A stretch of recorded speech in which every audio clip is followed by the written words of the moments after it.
The X Zone Radio Show is heard on radio broadcast affiliates worldwide, including AM 580 CFRA in Ottawa, Ontario, Canada. WPUL AM 1590 in Daytona Beach, Florida. KOHI AM 1610 in St. Helens, Oregon. KHRO AM 1150 in El Paso, Texas. And for more information on becoming a professional broadcast affiliate of the X Zone Radio Show, visit www.xzbn.net or call toll-free worldwide 1-800-610-7035.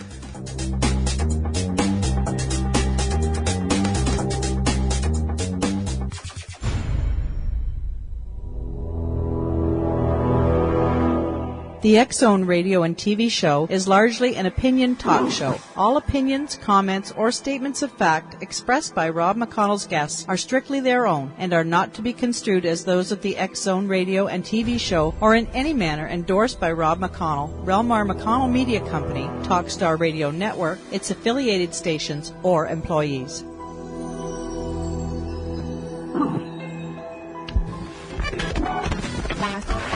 All Hit Radio.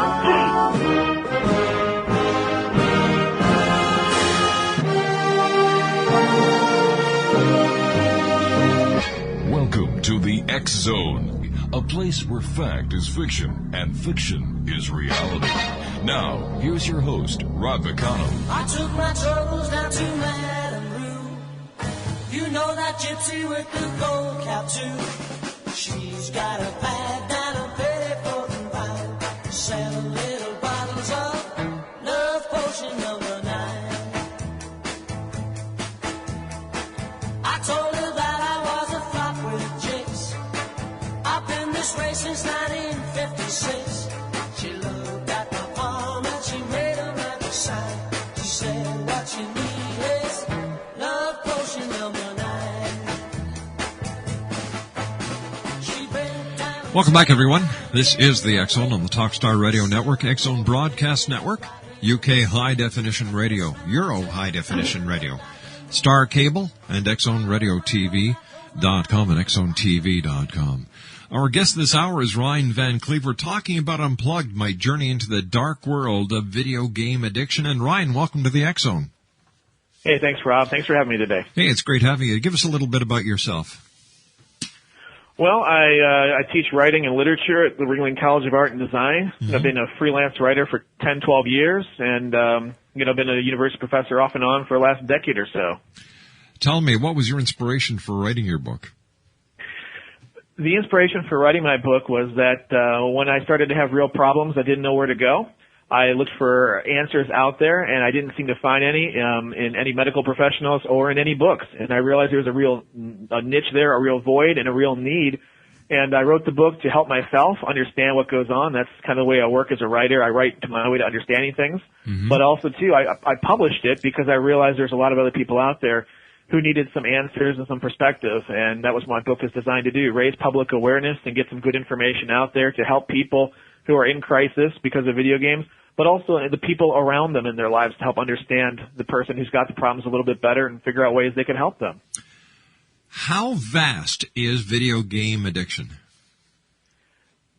It's becoming a global epidemic. We're a little slow here in the United States. Canada's a little further along in terms of understanding and kind of combating it. China and South Korea call this their number one public health issue. Both of them have government-funded counseling centers where people can go if they have issues or if they're on the path to addiction or if they're already there. China's already got a boot camp kind of series for people to kind of break away from it, get you into a real rigid, structured environment. South Korea is taking some huge steps. They've got, they're talking about instigating bans on night gaming because there's too many people playing for 24 hours and longer. So they'll shut down the gaming sites overnight. Wow. They're also banning certain games in their country because they're too addictive. They're also talking about modifying certain games so that you get less and less points for doing certain activities down to where you get 0 points for playing as a disincentive to play more. This is, today in the news, the big story was how addictive texting is beginning to be, and how schools are now taking Wi-Fi systems out of the school systems, so that kids cannot text because of the problems, not only that the kids are facing with the fact that they're texting instead of learning, but also because of the it seems illnesses that are being caused by the Wi-Fi systems throughout the school. Is there a connection, in your opinion, between video game addiction and texting addiction? I think there are some strong connections. I call myself a digital addiction recovery consultant. That's kind of the title I came up for myself. I talk to people regularly about video game addiction, but also, too, the other talk I give that's the most popular one at conferences is on social networking, of which texting, I think, is a subcomponent. Chat rooms, Facebook, Sure. all these different sorts of ways of connectivity. And I think that's really the common denominator with all of these.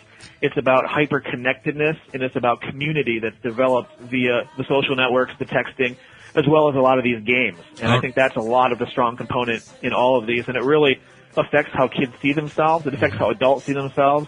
And I think it affects how we operate. And also, I think it affects identity. Ryan, stand by. You and I have to take our commercial break. Exonation, Ryan Van Cleave is our special guest. www.ryangvancleave.com is his website. And we're talking about his book, Unplugged, My Journey into the Dark World of Video Game Addiction. This is the X Zone. I'm Rob McConnell. We'll be back in 2 minutes. Don't go away. I didn't know it.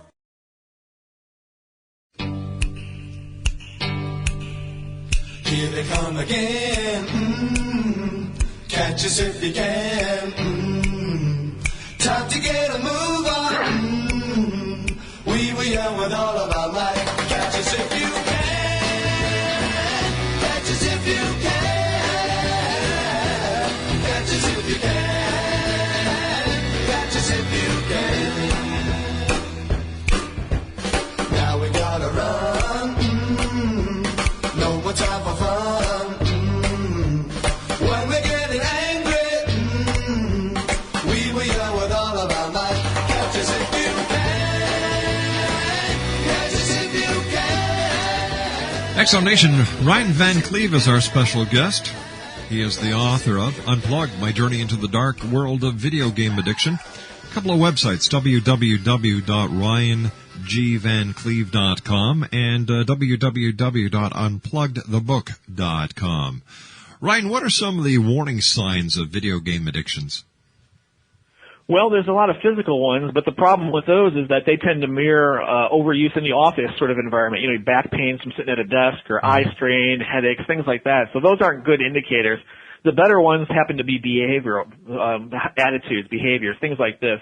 I would be looking for people who, when they're stopped from playing video games, like if they've got a gaming event set up and then they have to wait, play a little bit later, they start to act out, get unduly upset. I mean, that's a pretty good sign that the games have a real importance in their life. Also, conversely, when they play the games, if their behavior changes. We've probably all heard about or even maybe seen the little old ladies who are so nice, but they get in a car and they drive like crazy. Oh, yeah. Sort of the road rage. Yep. I mean, I've seen video game rage where a really nice, quiet-spoken person starts screaming and shouting, throws keyboards or joysticks, breaks controllers, breaks TVs, breaks the screens. That's a pretty big sign that there's a real issue, too. And another one I'd look out for, and this one's the toughest one to spot, but it's one of the most telling in terms of how serious things are, is when people lie about how much they play. So if you've got a kid or a spouse or somebody, and they're playing in the morning when they get up, and then you go off and run some errands and come back 4 hours later and they're still on, or 8 hours later and they say, oh no, I went and did some other things, and you find out later they've been playing the whole time. I mean, there's so many levels of self-denial and deception there. That's a huge indicator that there's some serious dysfunction at play. What was it that clued you into the fact that you had a problem? It's hard to pinpoint any one thing. I had lots of indicators that any regular, reasonable person would have noticed, but that's the problem with addiction. It operates in secret. It's usually a secret to other people, but even when it's not a secret to other people, it's almost always a secret to the addict themselves. I mean, we've all probably seen or heard about, at least in the movies or on TV, where you have somebody laying on the bathroom floor and they're usually half naked and they can't even get up, and they got an empty bottle of vodka next to them, and they keep saying, I don't have a problem, I don't have a problem. To them, in their mind, somehow they don't have a problem, and that's about the equivalent of how bad it was for me. My friends stopped hanging out with me. My parents stopped calling. They never came by anymore. My wife was, threatening to leave me with the kids. I had a good university job that went away. I mean, really everything in my life was falling apart and disappearing. And all those things, even cumulatively, wasn't really enough of an indicator. I still thought I had things pretty well under control and my life was working. It was finally around Christmas of 2007. We were living in Washington, D.C., and we'd gone back to Chicago, where my wife and I are from. We'd gone back to visit relatives, and we were coming back to D.C. It took about a day and a half of driving, and we took back roads, so we didn't have any kind of Wi-Fi or any type of connection or anything like this. And on that second day, I was thinking, I should pull over and get a Wi-Fi hotspot or, maybe get a hotel room for a couple of hours just so I can check in on my games and do some other stuff. And for the first time ever in my life, I kind of had an out-of-body experience where I sort of looked at myself and said, this really seems inappropriate. Why are you thinking this? But at the same time, I couldn't stop thinking that and wanting to do what seemed like really inappropriate. And so that probably got me started a little bit. And then a couple of days later, my wife and I had a pretty big blow up at New Year's Eve. This was again 2007. And I just got mad. She was saying, you got to stop playing that game. And I'm like, oh, well, shut up. I can spend my free time how I want. I'm not out hurting anybody. I'm not drinking. I'm not killing anybody. And, it just doesn't go anywhere. And so I got mad and walked out into the middle of the night in Washington, D.C. in the dark. It's kind of an ice storm. It's rainy. It's slick. I ended up walking out onto the Arlington Memorial Bridge and just standing there looking into the Potomac.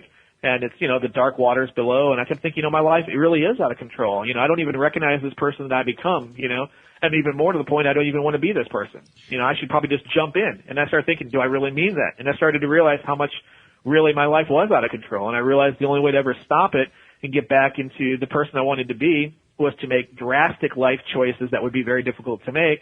And as a result of that, soon after, I canceled my World of Warcraft account. I erased the games off all my computers. I got rid of the discs, got rid of the manuals.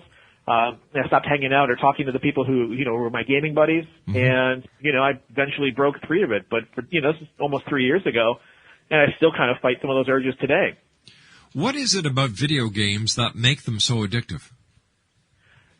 Well, there's a lot of elements to it, and some of the main ones is just, number one is the competitive spirit, me beating you. In a sports game, Madden football just came out 2011, me playing you. And of course, with this new level of connectivity we have with the, internet, Xbox Live, whether you're playing on your computer or a console, you can play with somebody in Egypt or Ottawa just as easy as someone sitting next to you at Starbucks or in your bedroom. So you have more and more people, and you want to beat them all. So there's that competitive streak. There's also the option to just explore, to see what's there. In games like World of Warcraft or EverQuest, there are these massive worlds where you can just kind of walk in one direction for hours. There's so much to see. There's music. There's sights. You kind of want to just see what's there. Some people want to master the game, be the best player. That's a pretty tough thing, almost impossible to achieve. So there's that impulse. But another one is, of course, the idea of story-driven play, being part of the overarching narrative. I could go plunk down $10 and go watch the new A-Team movie or the new Disney movie, and I have a nice experience for 2 hours. But whatever I want or think doesn't affect what happens on the screen. And the screen is the same every single time if I see the movie again. In a lot of these games, I'm in the movie, I'm the hero, what I say, think, and do affects what actually happens. And I can go back and play it again if I don't like how the outcome came. So there's so much more immersiveness. I mean, the amount of technology and money they put into these games, it's like Hollywood blockbusters. So are we saying really that is like being in a movie, So what you're doing is you're living in a world of digital reality. Yeah, that's getting to be more and more like that. The idea of virtual reality. Right. And for a lot of people, and this is the danger, one of the dangers anyways, the experience they're having in these virtual environments feels more rewarding than the real life does. And you can see why a lot of real life is full of disappointment. It's full of opportunities where you feel disempowered or not respected, or you're trapped into certain roles. I know a couple of CEOs of major companies. These are people with, millions of dollars in their, portfolios. They drive fancy cars. They can never stop being that person. Everybody treats them that way. But if they play a video game and they make up an anonymous name, an anonymous character, they can be the quiet, weak person in the party, or they can have different kind of identities. So for some people, games are very rewarding in a lot of ways. And the danger, though, is when those games feel like they're more rewarding than real life, and people choose that over real life. And that's where you really start to run into some issues. We've heard of these games where you can actually live a virtual life, marry a virtual wife who is actually another person in another part of the world. And is this all part of the new electronic video gaming, artificial world that people are immersing themselves into because of all the stress and all the expectations in the real world? I think it's connected. Here in the States, we're having so many economy problems. We have unemployment. We have people with so much free time, and they're depressed and unhappy. And, they play some of these games, and they have lives and experiences and adventures that they could never have in real life. And another thing about the virtual existence that's so appealing for a lot of people is it's just so much clearer. The good guys tend to wear white hats. The bad guys tend to wear black hats. When you do something right, you're usually rewarded in the games. In real life, that often isn't the case, or it doesn't feel like the case. So you have a lot more power. You have a lot more, options. So it's also the instant gratification that is the lure. That's exactly right, too. Yes, you get instant gratification. And also, too, there's this idea of connectedness and belonging, because a lot of games you have guilds or groups or leagues. People expect you there. When you do good, they thank you. You're appreciated. So you feel like you really belong to something. And a lot of us are kind of part of a faceless corporation, or, we do so many different kinds of things that we just don't feel like we actually belong so much. And the games provide that sense of community. But this isn't reality. This is all make-believe. I hear you, but for a lot of people, though, it's very persuasive. It's easier. A lot of us are kind of lazy. We want an easier feeling of these things. And another thing is, too, to kind of, I guess, put a point on something really important here is this.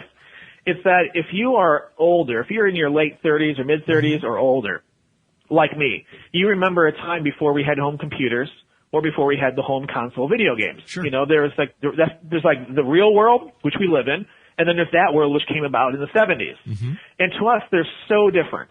Now, here's one of the biggest problems. If you're under 30, you grew up with those things as part of your life. It's so much a part of your life, in fact, that you don't even tend to see the technology anymore. So for a young person, our conversation right now, Rob, on the internet or over the phone, is the same to them in terms of importance and quality of experience as texting, chatting on a chat room, over social networking, talking on headsets while playing a first-person shooter, or sitting next to each other in the nearby Starbucks.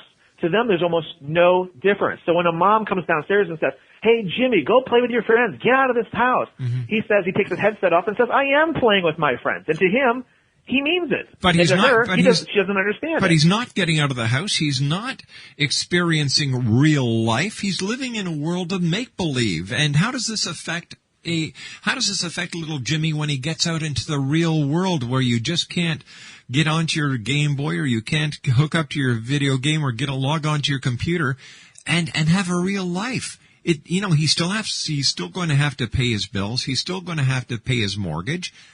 What are we teaching our kids? To live in a world of fantasy and everything's going to be hunky-dory? It's like, let's get Barney out there to sing "I Love You, I Love Me." Well, I'm with you. That's part of what my public awareness is making sure that parents in particular try to set better role models, but also, too, are aware of what their kids are doing. But again, remember, too, this is not just an issue for kids. Mm-hmm. The average gamer is 35 and has been gaming for 12 years. So this is an issue for spouses and adults, too. And they're still choosing these virtual worlds as well. So it's a real issue, and it's the sort of thing that we need to be paying attention to, because the stakes are pretty high. Because when you start to get your life that out of balance, focused on a virtual existence versus a real one, if the same thing happened to you, most likely that happened to me. Well, what's the difference? What's the difference between a person picking up a bottle, putting down pills, shooting up, and or using virtual reality as an escape from reality? In my books, there's none. In my book, there's not a lot of difference either. I get a lot of complaints, particularly online, where people say my experience is invalid and, I couldn't even have had withdrawal symptoms because I wasn't taking a substance. But just tell that to a gambling addict. Exactly. They're not taking a substance either, but boy, they have withdrawals, and we all know how dangerous that is. It's such a dangerous thing, in fact, that when you see a commercial for Harrah's or Las Vegas casinos, they always end it with an 800 number on Gamblers Anonymous. I mean, there's an awareness of how destructive those are. Ryan, stand by. You and I have to take our news break at the bottom of the hour. X-Zone Nation, Ryan Van Cleave is our special guest. Unpluggedthebook.com. We'll be back on the other side of this break with the news. Don't go away. When we're getting angry, we will yell with all of our might. Catch us if you can. Catch us if you can.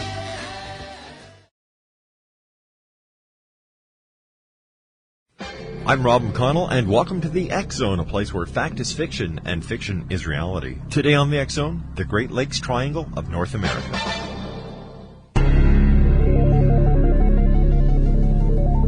Found in in the heartland of North America, these landlocked yet connected lakes, which eventually empty into the Atlantic Ocean, have become the scene of more mysteries involving ships, aircraft, people, UFO, ghosts, and phantom ships than the Bermuda Triangle. 1/16th the size of the Bermuda Triangle, Lady John Graves Simcoe was the first European to chronicle the strange orbs of light that have been seen above and below the waters of Lake Ontario. First Canadians tell of great cities which surrounded the Great Lakes where men flew without wings. The Great Lakes Triangle of North America, one of the world's greatest mysteries, right in our own backyard. You're listening to the X-Zone Radio Show, live and around the world on the Talkstar Radio Network, X-Zone Broadcast Network, UK High Definition Radio, Euro High Definition Radio, and Star Cable. Our toll-free telephone number worldwide is 1-800-610-7035. Our email address, xzone@xzoneradiotv.com. On MSN Messenger, xzoneradiotv@hotmail.com. And our website, www.xzoneradiotv.com.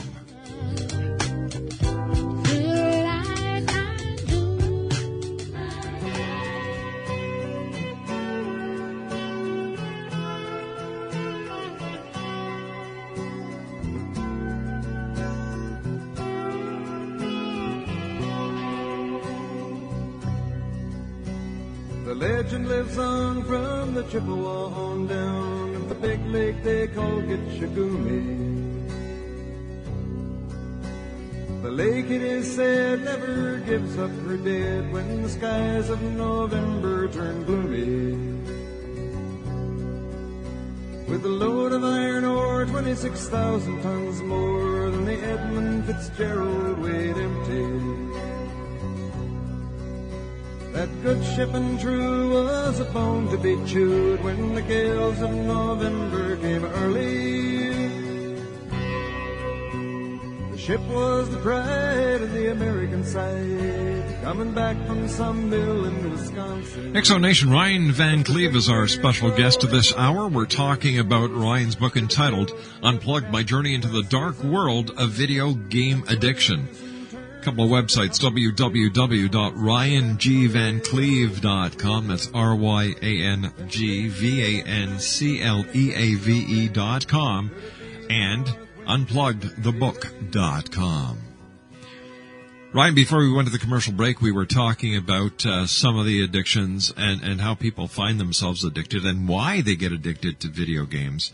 So tell me, as a how can we call you, a video game addiction counselor, how do you break the addiction? And how do you get somebody to really realize that they are addicted and that it's ruining their lives?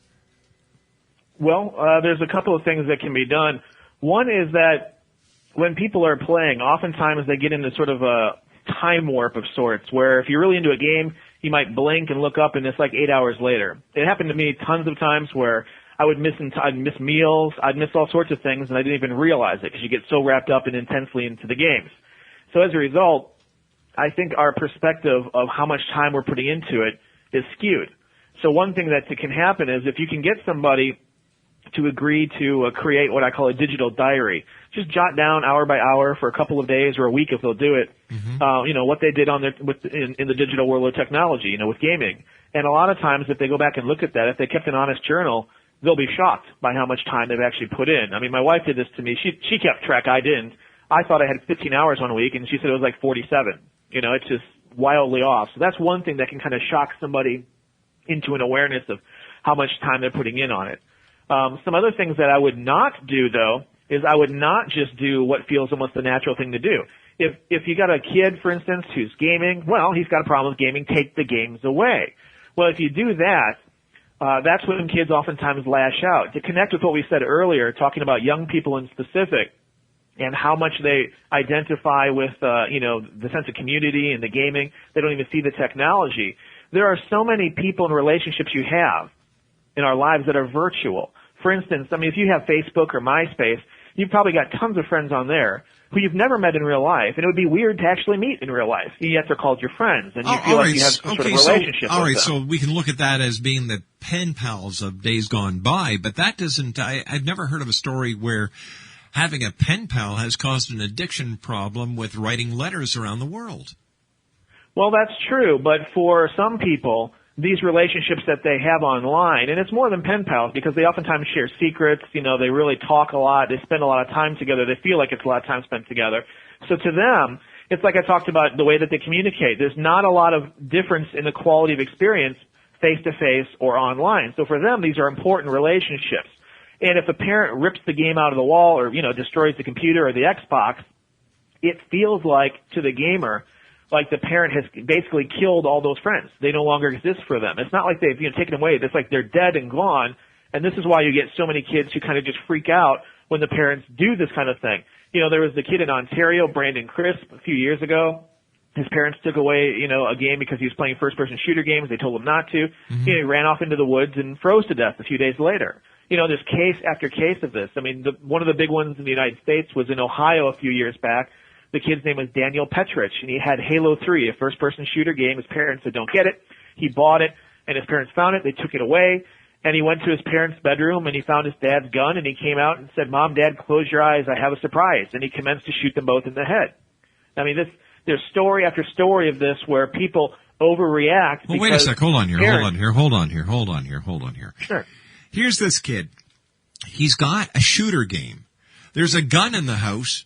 He goes and uses the gun to shoot his parents. Now, isn't it possible that if his parents would not have allowed him to have the shooter game in the first place and they would have put the foot down, the kid wouldn't have had the psychological problems that led to the shooting of his parents? That's entirely possible. Do these people have mental issues? Do the video games bring the worst out in people? And if this is the case, why aren't they taken off the shelf? Well, now you're on to something here. This is an issue. I think it can exacerbate existing problems, and I think it can create problems for other people. And again, it's not just with kids. I mean, there's a story a month or two ago from South Korea where an adult couple had an infant child, and it died of malnutrition because the adult parents, and here's the real ironic part, were playing one of those life stimulation games where they were caring for a virtual infant in a virtual environment to the point that they didn't feed their own infant and it died. So what do we do as a society? Do we put our foot down and demand that these games get yanked on the shelves? Do we police them? And if people start policing these games, then this just gives some of the radicals out there to say, see, I told you Big Brother was watching us all the time. It's a catch-22 situation. So how do we handle this? It is a tricky thing. I mean, for me, what I do is I try to raise awareness. I talk a lot to medical professionals. I go around the country about once a month, and I talk to different groups of therapists, and I try to help them understand how they can better help some of these people because, again, though it looks like substance abuse issues, it parallels it or is analogous to it, it's not the same because there's a sense of community, there's a technological component, there's other things that play here, so you can't handle a video game addiction problem the same way you can handle a drug problem or a sex addiction problem. So how do you handle it? So how is it handled? It's the community. That's one of the biggest senses, is that there's the sense of belonging. A lot of those other acts are private acts and they're solo acts.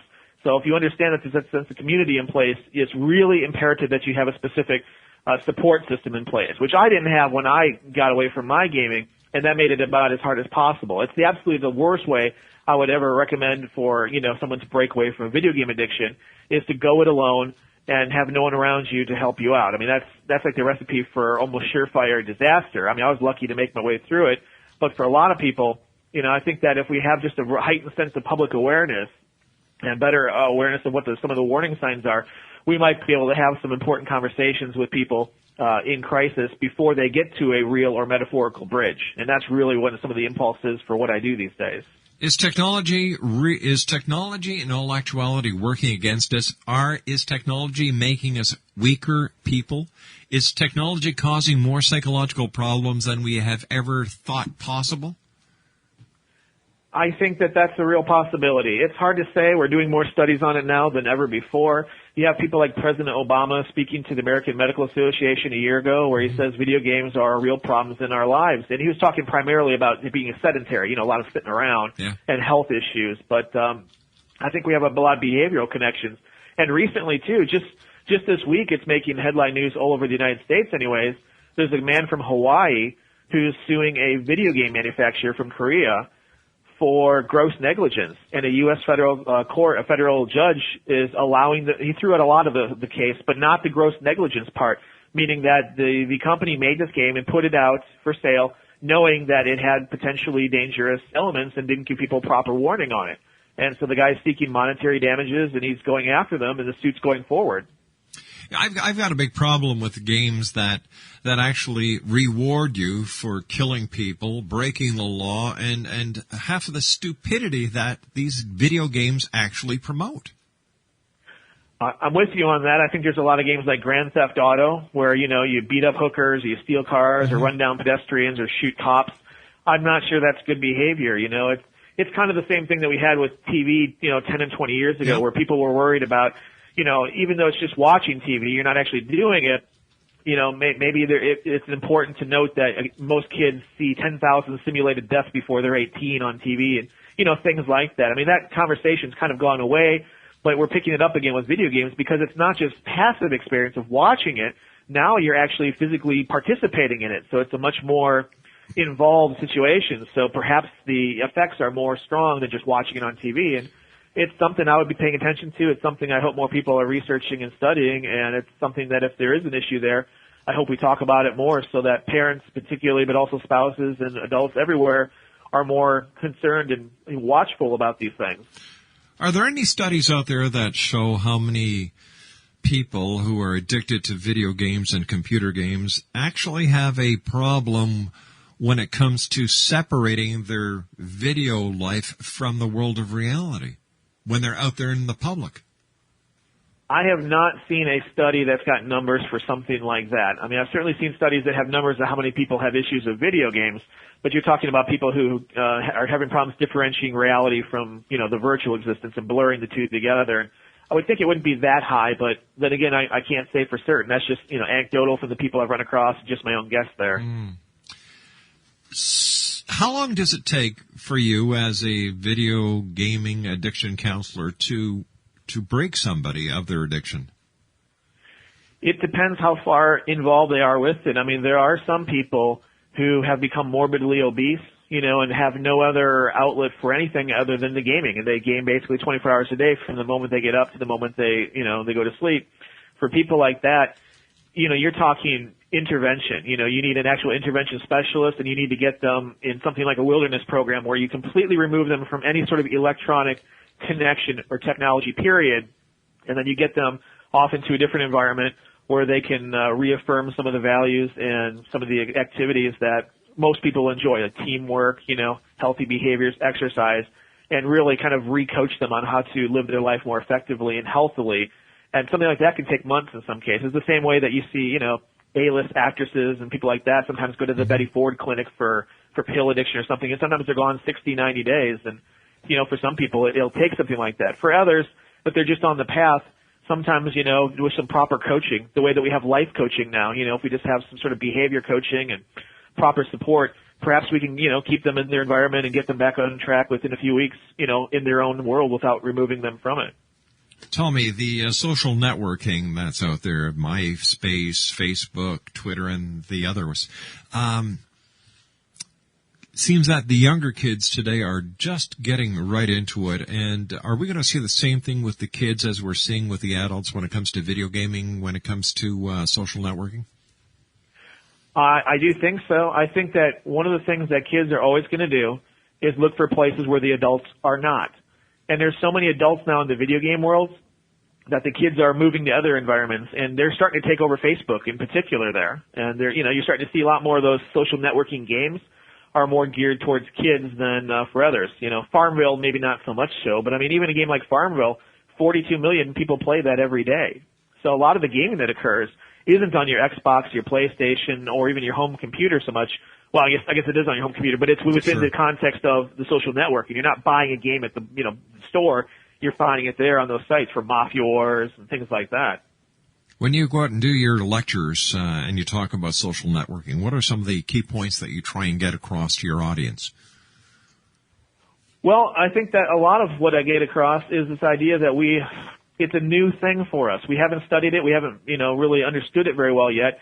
And I think that there's a lot of behaviors that we engage in these forums that we would never do in real life. and it's incredibly unsafe for a person who's not being aware. There's a lot of predators. There's a lot of cyberbullying going on. I mean, they're doing studies now, in the States anyways, in California and other places, where over 50% of kids under 18 have experienced cyberbullying. I mean, that's pretty scary stuff. You know, that's half of the people. So you get that an awful lot. So if you don't quite know what you're doing, or if you're, you know, if you're just not paying attention, really bad things can happen to you, much more so online, because we have this feeling of anonymity. So you can do things without repercussion online that you would never do face to face. So I think a lot of times people kind of use that as an outlet for their bad behaviors. And so there's a lot of that goes on in the online gaming, but also in the social networking environments there, where it's called flaming somebody, you know, where you basically try to destroy them. You know, it's some pretty scary stuff. Stand by, Ryan. You and I have to take our final commercial break for this segment. X-Zone Nation. Ryan Van Cleave's our special guest. Here's a couple of websites: www.unpluggedthebook.com. That's www.unpluggedthebook.com, and www.ryangvancleave.com. 1-800-610-7035, worldwide toll-free. Email xzone@xzoneradiotv.com. On MSN Messenger, xzoneradiotv@hotmail.com. And our website, www.xzoneradiotv.com. Once again, for more information on Ryan Van Cleave, here are the two websites. RyanGVanCleave.com. That's www.RyanGVanCleave.com, and www.unpluggedthebook.com. We'll be back on the other side of this break. Don't go away. That good ship and true was a bone to be chewed when the gales of November.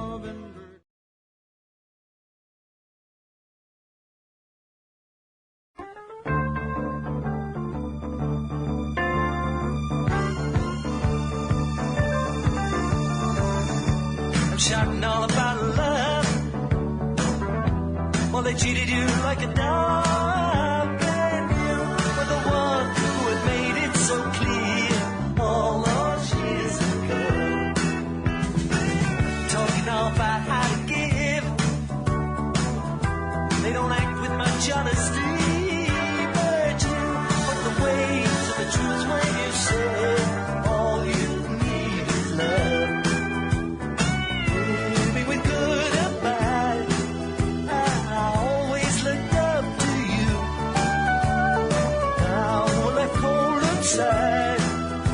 Someone, the devil's best friend, some other were banded on, were living in their battery. Ryan Van Cleave is our special guest this hour. Ryan is the author of Unplugged, My Journey into the Dark World of Video Game Addictions. His website, www.unpluggedthebook.com, and ryangvancleave.com. Ryan, do you have any statistics to share with us? Well, sure. I mean, there was a study just not so long ago this year in Great Britain where one of the major newspapers there interviewed a couple thousand British men, and they determined that 1/3 of them would prefer to play video games than to have sex with their spouses or partners. Now, if you make it a new video game, one they've not played before, it goes up to 75% would choose the video game. So again, it's starting to show some of the pull that this has with the different age groups.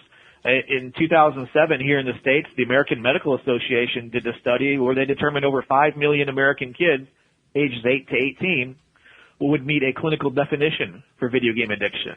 You know, and these are some numbers that are staggering. And then here's the other thing, too. It's not just those age groups. If you look at people who are, older, they're gaming more than ever. Back in 1999, you only had 9% of people 50 and older gaming. Now, it's almost 30%. I don't know. Video game on one hand, making love to my wife on the other side. All right, get rid of the video game, honey. I'm coming home. Are there any physiological illnesses that have been attributed to video gaming?